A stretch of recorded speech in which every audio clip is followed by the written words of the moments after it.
Hello and welcome to this R tutorial. So in the previous tutorial we predicted our test set results, and now in this tutorial we are going to evaluate those predictions by making the confusion matrix, which will count the number of correct predictions and the number of incorrect predictions. So let's do it. Let's make the matrix. It's very simple. It will just take us one line.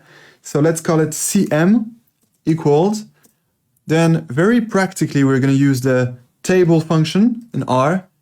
And in this table, I will first input the real values, which are the test set brackets. And then I have to select the columns of the real results, which is, if we go to the test set, this column, because this column contains the real results, whether the user bought yes or no the SUV. And this column has index 3. So here I will put comma and 3. All right, so that's my first argument. That's the real values. And then as a second argument, I'm going to input the predicted values, which is, of course, the ypred vector here. So here I'm going to add ypred. And I don't have to select any index because ypred is already the vector of predictions.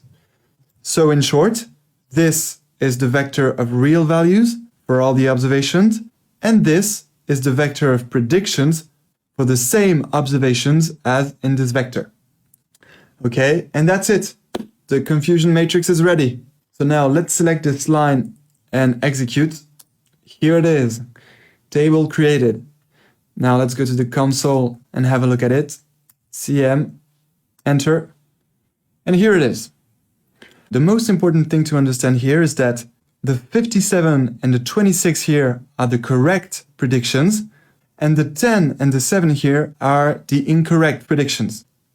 So what's interesting here at first sight is that the classifier made 57 plus 26 equals 83 correct predictions, and 10 plus 7 equals 17 incorrect predictions.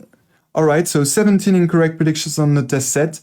That's not bad, but we can do better, and we will do better with other classifiers. You'll see that in the next sections. Okay, so we're done with the confusion matrix. And finally, now it's time for the best part, because in the next tutorial, we will be graphically looking at our results, because we will plot this very cool chart that will allow us to make an awesome interpretation of the results. So I look forward to seeing you in the next tutorial where we will make this chart. Until then, enjoy machine learning.